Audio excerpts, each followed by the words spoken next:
Aujourd'hui, on va parler d'un truc formidable. Ça s'appelle le MCP. Alexandre, t'as vu ça de ton côté aussi. On voit ça pulluler un petit peu dans notre groupe Connected Mate. MCP, c'est le nouveau buzzword.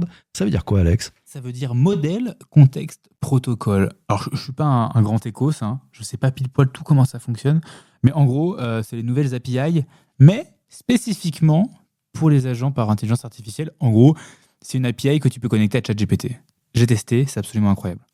Connected Mate. Comment je pourrais expliquer ça à ma maman? Comment je pourrais expliquer ça aussi à un enfant de 7 ans? Alors, j'ai trouvé 2 trucs. Si je devais expliquer à un enfant de 7 ans, je lui dirais, tu vois, le MCP, c'est un peu comme un traducteur qui est magique entre un robot qui est très intelligent et puis plein de jouets et plein d'outils différents. Imagine que tu as un robot qui peut parler, t'aider à faire plein de choses, ranger ta chambre, chercher des infos, même t'aider à faire un dessin.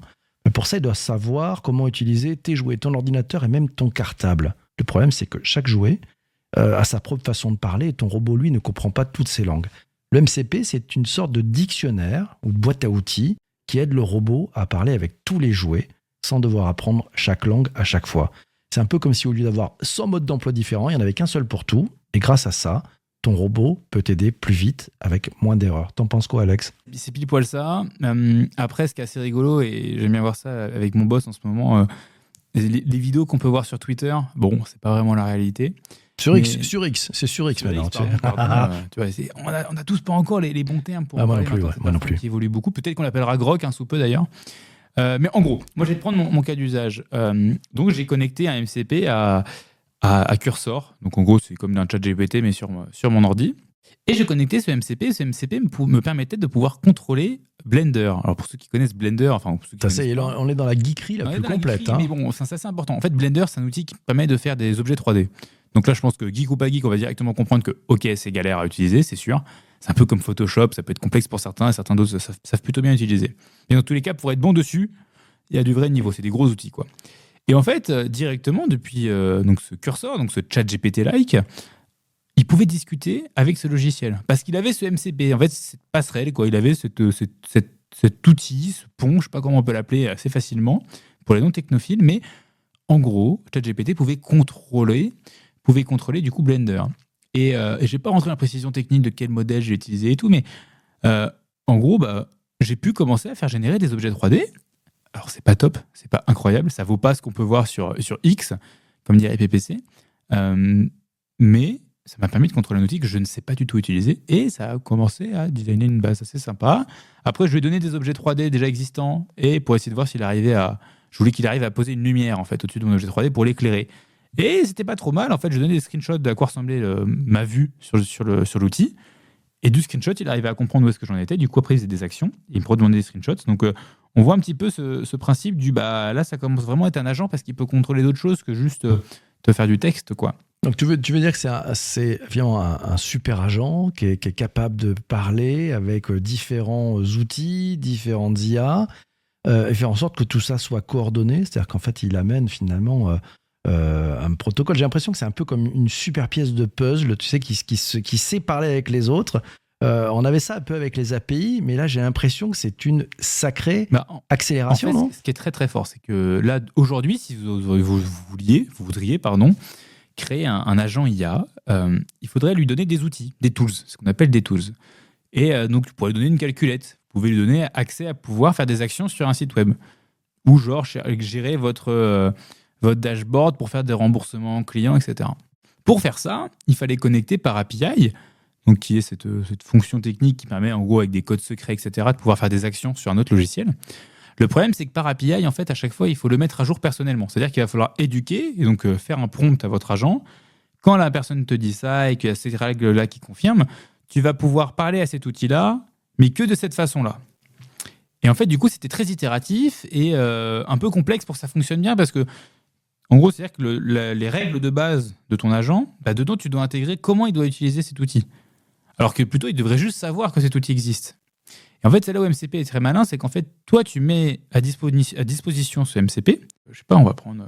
T'as une idée un petit peu d'open data public qui pourrait être intéressante, PPC? Ouais, on peut prendre, je sais pas moi, les horaires d'ouverture de la ville de Paris, par exemple. Très bien, des mairies. Voilà, on prend les horaires d'ouverture des mairies.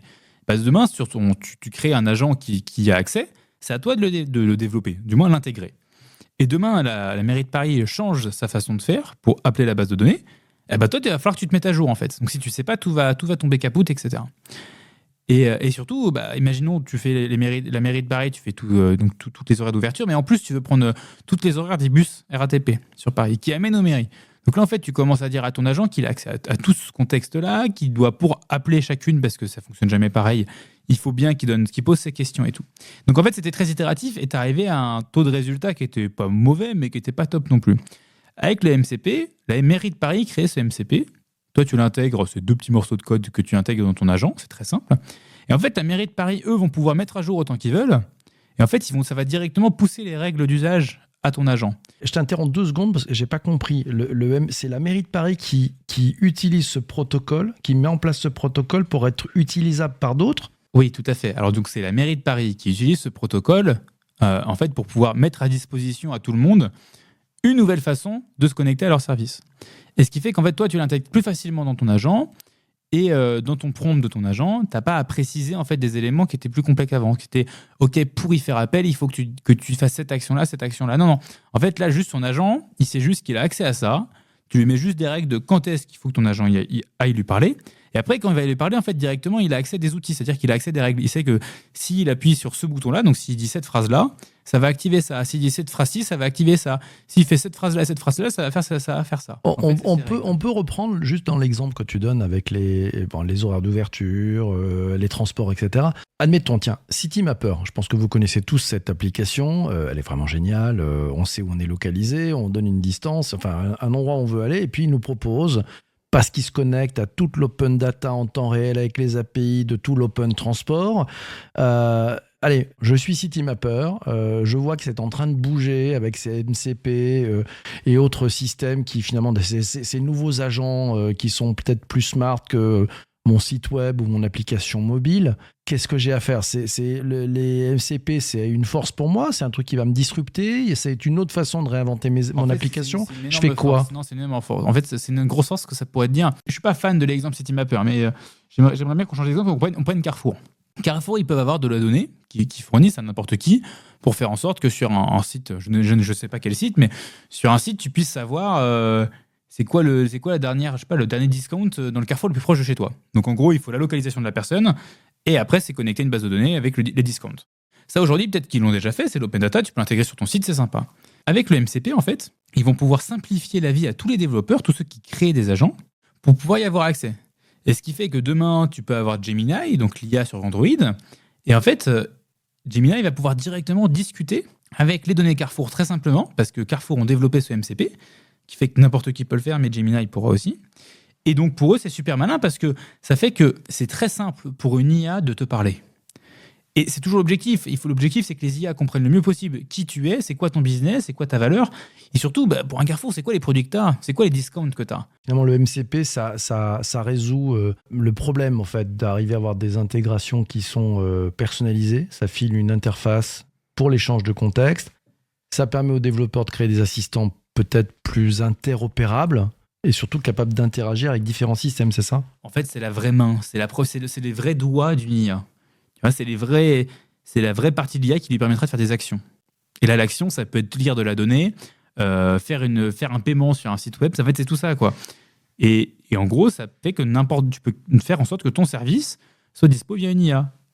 Je vais te faire un exemple un peu fou, mais demain, tu peux très bien avoir Shopify qui vont créer un MCP. Et donc, via ChatGPT, tu vas pouvoir dire « Ah tiens, j'ai trouvé ce produit-là, de cette marque indépendante. Est-ce que tu peux pas me l'acheter ?» Et là, ChatGPT va dire « Ouais, c'est quoi ton adresse ?»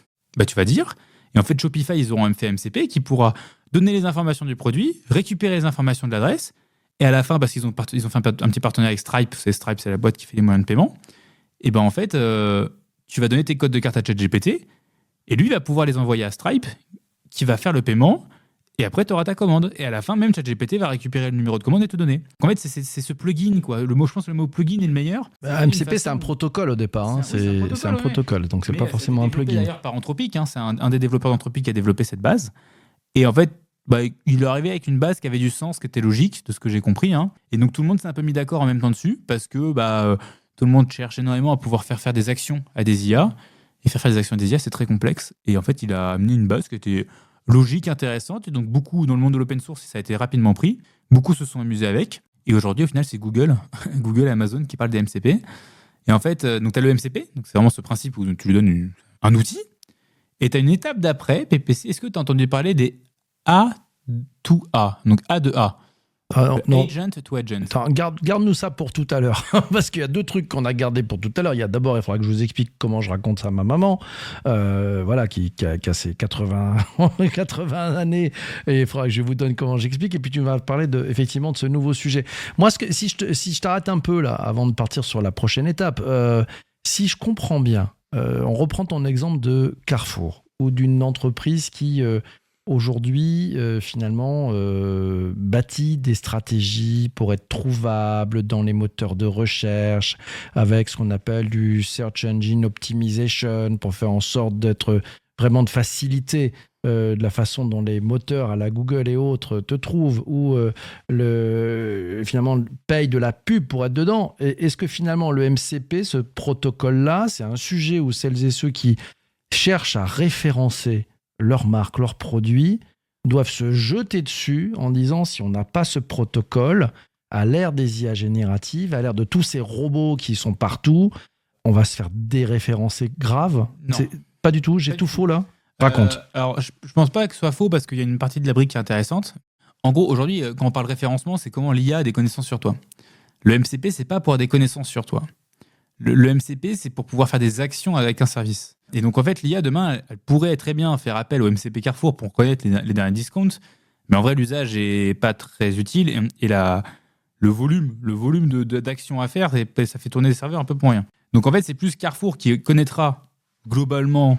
c'est ChatGPT qui connaîtra très bien Carrefour parce que Carrefour a fait une bonne stratégie de SEO pour IA. Vous savez, quand les modèles sont entraînés, c'est ce nouveau format qui permet de pouvoir justement faire des sites web, faire des pages web, des FAQ, mais qui ne sont pas visibles pour nous, utilisateurs, et en fait, qui ont un petit morceau de code très spécifique qui font qu'en fait, c'est fait pour que quand les modèles s'entraînent sur le web, elles aillent scraper ces données-là qui sont plus faites pour elles, donc qui sont structurées d'une façon qui est mieux pour l'entraînement des modèles.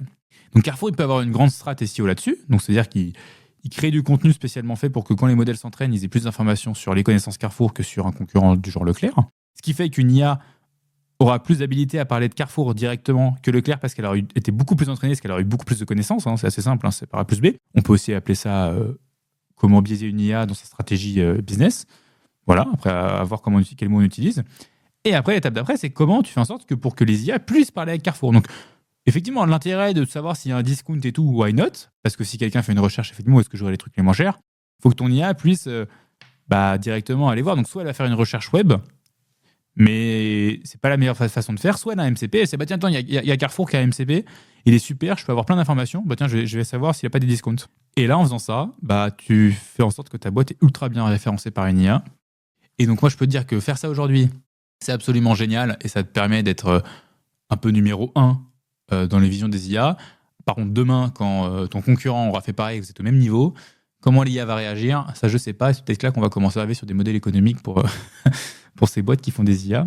Mais en tout cas, aujourd'hui, si tu t'amuses à faire des blogs spécialement réalisés pour que quand les boîtes qui entraînent leurs modèles, ils viennent s'entraîner sur tes infos, dans ces blogs-là, tu précises que tu as fait un MCP pour les IA qui fait qu'une IA, en appelant ce service-là, elle peut savoir ces informations. Elle, en s'entraînant, elle va avoir des infos que personne d'autre n'a fait. Donc, pour elle, qui sont ultra qualitatives parce qu'il n'y a pas beaucoup de données là-dessus. Mais sauf que ça vient d'une entreprise labellisée. Donc, il n'y a pas de doute, des Carrefour, etc. Ils s'entraînent facilement là-dessus. C'est bien, quand on entraîne un modèle, on fait attention où vont les données. Et donc, ils font un peu des probas si l'information peut être un petit peu fausse ou pas. Genre Wikipédia, c'est pas une très bonne zone d'entraînement parce qu'il peut y avoir trop de risques. Qu'il y a des grands sites corporate, l'information, elle est tellement vérifiée avant d'être sortie que là-dessus, t'as pas trop besoin de mettre de barrières en fait pour l'entraînement. Donc si je te comprends, il y a finalement ce double référencement qu'il faut continuer. Il faut être référencé, donc il faut travailler son SEO pour les IA de façon à être référencé dans les grands langages de modèles, dans tous les outils qui concernent l'IA. Et le deuxième référencement, c'est se rendre accessible, trouvable, se mettre dans le protocole pour faciliter finalement les actions par ces outils, par ces différentes IA, de façon à pouvoir exister dans la chaîne de valeur de celui qui finalement a besoin d'aller requêter différents outils en même temps. C'est ça ? Tout à fait. C'est pile poil ça. Et ce qui est intéressant, c'est de se dire, moi j'essaie vraiment de le prendre en mode, demain, vous avez une application mobile. Quel est l'intérêt du MCP ? C'est-à-dire que là, on avait fait un épisode sur Apple Intelligence, qu'on essaie de réfléchir, ok, comment Siri va pouvoir discuter avec une app ? Et donc, c'était pas Zap Intense, en fait, c'est à peu près derrière, c'est à peu près tout le temps la même logique. Hein. C'est un moyen où, en fait, l'IA comprend qu'elle peut faire appel à un service. Et en fait, l'autre effet, c'était de se dire, mais en fait, comment je fais en sorte que mon application ait beaucoup de connaissances avec une seule porte d'entrée ? Et pas faire plein de portes d'entrée, parce que c'est toujours ce qui est dit, c'est il faut faire le moins de portes d'entrée possible à l'IA. Et si tu fais une seule porte d'entrée, mais qui est ultra généraliste, elle va y aller. Et donc, il y a beaucoup plus de chances qu'elle fasse appel à ton service. Mais derrière, comment tu fais une seule porte d'entrée, mais que quand tu rentres, là, tu as plein de choix. Ça, c'est très compliqué en code, mais le MCP te le permet. Parce que quand tu mets MCP, tu peux avoir plein d'actions. Je vais te redonner un autre exemple. Aujourd'hui, là, je suis en train de développer l'application Connected Mate, d'ailleurs. J'ai connecté Supabase, qui est la base de données sur laquelle sera hostée toutes les données de l'application. Et en fait, via MCP. Et du coup, Cursor, mon outil de développement par IAGen, en fait, lit en live la base de données et donc peut comprendre comment développer.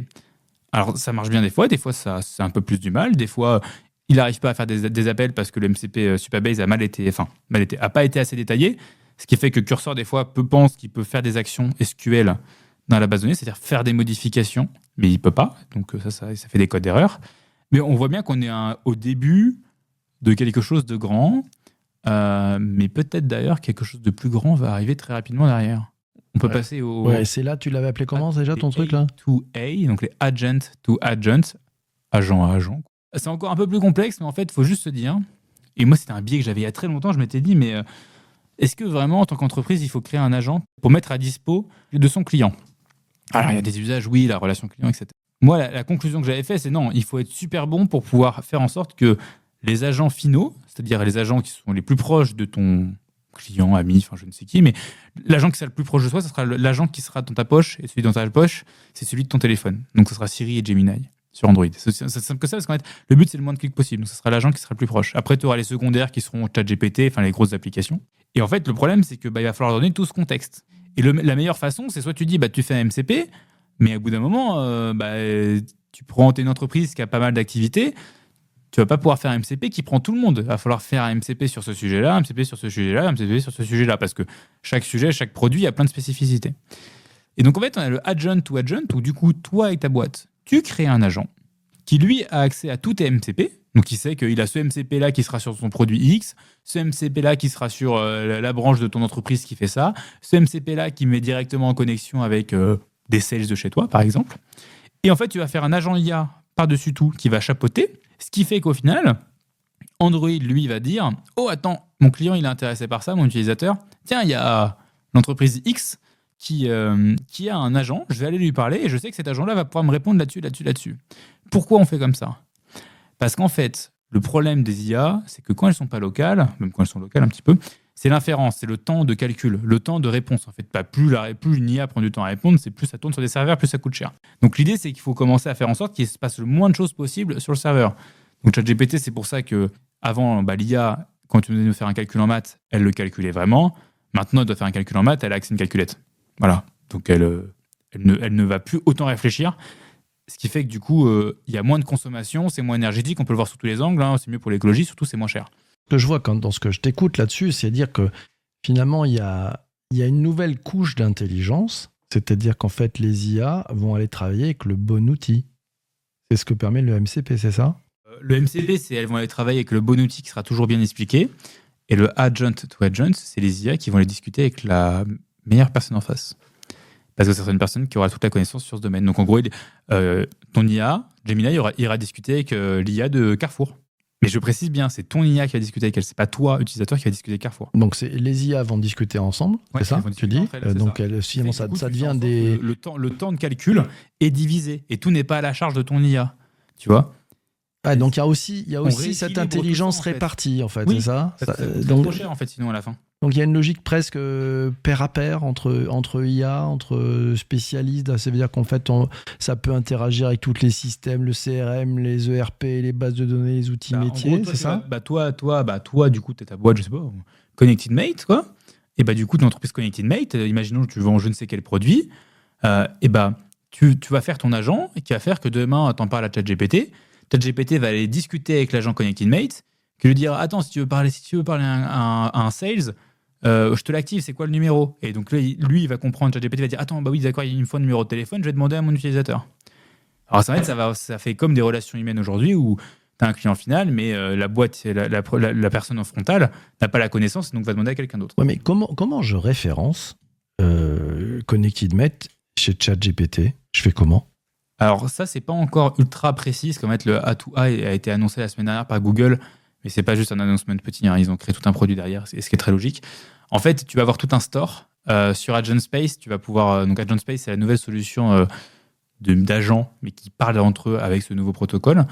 Où par exemple, tu as des agents Wavestone, tu as des agents de grosses agences, Deloitte, etc. Et donc, en fait, ton IA sait qu'elle peut parler à tous ces gens-là. Donc, soit tu les as achetés pour qu'elle puisse leur parler, parce que tu as la chance de pouvoir parler à ces trucs premium, soit en référençant, mais elle va le savoir. Moi, j'ai toujours eu cette stratégie. Je me disais, les GPT sur ChatGPT, c'est intéressant, mais pourquoi demain ChatGPT n'irait pas discuter avec un GPT? Parce qu'un GPT, ça aurait été structuré d'une façon qui fait que ChatGPT consommera moins à se dire, il y a ce GPT qui est super, je peux lui parler. Et vu que ce GPT a été ultra bien structuré, il va pas trop réfléchir, tu vois. Et du coup, peut-être que tu auras cet axe-là où tu peux proposer ton GPT ou ton agent à ChatGPT. Ils doivent le confirmer ou à l'usage, tu passes une étape et qui fait que, ok, d'accord, l'agent que tu as créé, il est effectivement intéressant, les gens en ont besoin. Et du coup, à partir de ce moment-là, tu rentres dans une base de données où, comme quand tu poses une question à une IA, elle a un petit moteur de recherche et tu lui parles d'une boîte. Dès que tu lui donnes le nom d'une marque, elle va voir s'il existe. Et du coup, presque en instantané, elle va pouvoir te donner l'information, quoi. Et là, tu commences à créer un peu du business model. Parce que ça pourrait faire que demain, tu mets à dispo ton agent dans ChatGPT, et en tant qu'entreprise, tu payes le nombre de requests. Donc déjà, tu payes sûrement pour être présent. Ça, c'est un fee unique pour toutes les boîtes. Et à la fin, tu vas payer au nombre de personnes qui auront consommé ton service. Tu vois, et donc ce qui fait qu'en fait, d'ailleurs, je pense que c'est super intéressant là, ce qu'on est en train de creuser PPC. N'hésite pas à me challenger parce que j'y réfléchis en te parlant. Ce qui est super intéressant, c'est qu'on fait que dire quand est-ce que va y avoir un modèle économique autour de ChatGPT. Le problème, c'est que si on met un modèle économique d'ADS, ça veut dire qu'en fait, tu n'auras plus les réponses qui sont véridiques. A contrario, si tu fais un modèle où en fait, tu n'auras plus d'ADS, mais dès que les gens vont faire appel à un agent d'une marque, et toi, tu vas payer en fait. Donc, tout le temps de réflexion, tout le temps de calcul, tu vas le payer. C'est-à-dire que quelqu'un aura discuté avec ton entreprise, avec ton agent, l'agent de Air France pendant 3 minutes pour avoir des informations, et à la fin, OpenAI va facturer à Air France cette discussion. Et donc là, ils ont un modèle économique qui est absolument incroyable, ce qui fait que tu vas jamais biaiser, tu auras toujours la bonne réponse parce que l'IA va t'amener à la bonne personne. Tu auras plus ce côté où tu vas pouvoir faker et payer très cher pour être mis en avant alors que tu n'as pas le meilleur des produits. Mais juste, par contre, eux, ils vont te faire payer le fait qu'on puisse te parler. Donc c'est du pay as you go, quoi. Le modèle économique, en fait, c'est je paye à l'usage, quoi. C'est ça? Ouais, c'est ça. C'est du pay as you. Pay as you go, souvent, c'est plus B2C. Donc, c'est un peu moins visible. Mais moi, je dis oui, c'est du pay as your agent is used, quoi. Un truc comme ça, tu vois. C'est joli, quoi. Ça change quoi concrètement pour les entreprises? Écoute, ce qui va vraiment changer pour les entreprises, c'est que mettre en place une vraie stratégie IA, il faut le faire aujourd'hui. Et ce qui va changer, c'est qu'avant, on ne savait pas trop où est-ce qu'on devait aller. Aujourd'hui, il n'y a plus qu'à demander à ces développeurs de développer. En fait, c'est là, c'est présent. Et dans tous les cas, ce n'est pas un truc qui changera demain. C'est une base qui est présente. Et en fait, à un moment, on va tous devoir s'y retrouver parce que ça va sortir. Et puis quand ça sort avec l'IA, on sait très bien que dès que c'est factuel, c'est très simple et tout le monde le comprend. Alors là, il faut tout s'y mettre du jour au lendemain. Donc non, pour les entreprises, juste c'est la stratégie de produit qui va changer. Et pour moi, je le prends aussi sous l'autre axe qui est à un moment, ton client, il te parle de différentes façons. Tu as différents points de contact avec ton client. Là, tu as un nouveau point de contact qui va arriver, qui risque, et si tout se passe bien, ça va même prendre le dessus par rapport à tes points de contact majeurs. Et du coup, il faut que tu réfléchisses ta stratégie d'entreprise, qui fait que qu'est-ce qui fait demain si tu as beaucoup moins de personnes qui recontactent la relation client, tu as beaucoup moins de personnes qui contactent les sales, tu as beaucoup moins de personnes qui contactent le juridique, tu as sûrement du staff à remanier, à remettre à repositionner, ou tu vas être prêt au fait que tu vas avoir moins de prise de contact, ça va passer par d'autres endroits, mais sûrement que tu vas avoir des coûts importants rapidement sur des budgets SI, parce que tu vas devoir payer justement le fait que tes services soient plus utilisés. C'est ça qui va être changé. Et je pense que du coup, il y a un grand point, c'est de se dire, OK, demain, quand le point de contact majeur de mon service, ça se fait par une IA, quand mon client va vraiment passer par moi et mes services avec mes collaborateurs, là, va falloir avoir une vraie différenciation. Et moi, je dirais même, c'est un peu le seul moment dans l'expérience où il y aura un humain. Et du coup, je pense que ça vaut le coup d'arriver avec une valeur ajoutée monstrueuse. Ce point de contact humain, il ne faut pas le rater, quoi. Ah non. Il ne faut vraiment pas le rater. Là, on va arriver à un point où il y en a qui vont avoir une grande facilité à en retirer. Ça coûte un petit peu moins cher, mais beaucoup moins cher. Par contre, ceux qui vont en garder, des humains, ce que je trouve la bonne façon à faire, il va falloir en créer un service premium. Donc, il va falloir investir, les former, qu'il y ait encore plus de qualité de service, d'écoute. Ça promet des belles relations humaines. Moi, à t'entendre, j'ai aussi l'impression qu'il y a peut-être un changement aussi de modèle et de business model peut-être, parce qu'il y avait que tu parlais des facturations possibles, notamment pour des boîtes comme OpenAI qui peuvent aussi amener une autre façon d'aller chercher de la valeur. Pour l'entreprise, tu penses qu'il y a aussi des aspects où ils vont pouvoir facturer ce type d'accès à leurs services ? Waouh, bonne question. Alors oui, complètement, parce que tu vas bien avoir un moment des IA qui vont être développées pour des business très précis. C'est un point très important que tu touches. Demain, tu as tous les abonnements Adobe Photoshop. Tu peux avoir un abonnement Adobe Photoshop. Le problème, c'est que les gens ne sont pas formés pour Adobe Photoshop. Donc peut-être que tu auras un add-on à 5 € qui fait que tu auras accès à un MCP et que tu le connectes en gros ton Photoshop à un ChatGPT et ChatGPT prend le contrôle de Photoshop, tu vois. Par contre, tu payes Adobe pour avoir accès à cette feature-là. Parce que disons, tu n'arrives pas à utiliser Photoshop dans tous les cas, tu vois. Et là, ça a du sens. Tu peux l'utiliser dans ce sens-là aussi, en fait. C'est un peu une nouvelle feature, mais une feature qui simplifie les tâches. Et faut pas se mentir, quand tu amènes des features qui simplifient la vie des collaborateurs, c'est les features que tu vends le plus. Donc ouais, effectivement, là, tu as un enjeu assez intéressant avec le MCP là-dessus. Mais on le sait qu'on avait beaucoup dans le creuset dans l'autre sens, mais on est là dans ce sens-là. Mais en gros, ce qu'il faut juste retenir, c'est que c'est beaucoup plus simple de donner accès à une IA pour qu'elle puisse faire des actions sur tous les services. Ouais, donc ça simplifie l'accès. Ouais. Et attends, avant qu'on raccroche PPC, tu expliques comment à ta maman tout ça ? Il m'a pas raté. En fait, ce que je lui dis, tu sais, maman, aujourd'hui, il y a les intelligences artificielles, elles nous aident à faire plein de choses, à répondre à des questions, à chercher dans les documents, à organiser notre journée, à échanger sur plein de choses, à créer un poème, une lettre, enfin bref, plein de trucs. Bon, mais pour qu'elles soient vraiment utiles, en fait, elles doivent pouvoir, ça c'est l'étape qui arrive là avec les fameux MCP, elles doivent pouvoir accéder à plein d'endroits différents. Ton agenda, tes emails, tes bases de données, tes logiciels d'entreprise. Et le problème, c'est qu'aujourd'hui, chaque outil, chaque logiciel, il parle une langue différente. Le MCP, en fait, on va dire que c'est un traducteur universel. Il permet à toutes ces intelligences artificielles de parler facilement, à la fois entre elles, mais aussi avec tous ces outils, sans que quelqu'un doive programmer une traduction différente à chaque fois. C'est un peu comme si tu avais une télécommande unique qui pouvait contrôler la télé, la radio, la lumière, même le chauffage, au lieu d'avoir 10 télécommandes différentes. Et cette télécommande, elle comprend ce que tu dis en langage super simple. Donc, c'est une télécommande pour les logiciels, pour les données. Et normalement, ça va rendre la vie beaucoup plus simple aux robots pour qu'ils puissent mieux nous aider. Qu'est-ce que t'en penses, Alex ? Je pense que ta maman va comprendre. J'espère, on fera le test. Je vous tiendrai au courant. Un grand merci, Alex. C'était super. Merci à vous. J'espère que ça vous plaira. Dites-nous en fait, parce que c'est assez récent, le MCP, surtout le A2A, et je pense vraiment qu'on a creusé un sujet intéressant avec la stratégie produit OpenAI. Enfin là, moi, je suis en train de faire une petite note en même temps pour pas oublier ce qu'on a pensé en parlant, et on verra bien de quoi sera fait demain, mais je sais pas pourquoi je sens bien tout ça. Ouais, écoute, ça reste à suivre. Merci à vous tous d'avoir écouté jusqu'ici. Si vous êtes sur YouTube, suivez-nous sur la chaîne Connected Mate. Puis n'hésitez pas à vous abonner, à mettre la petite cloche, à nous mettre des commentaires. On répond à tous les commentaires. C'est comme ça. Merci. Puis si vous êtes sur Apple Podcast, Spotify, Deezer, Apple Podcast et Spotify, vous pouvez mettre des étoiles, même aussi des commentaires. Ça nous fera un plaisir très très fou. À très bientôt. Portez-vous bien. Ciao, ciao, ciao. Connected Mate.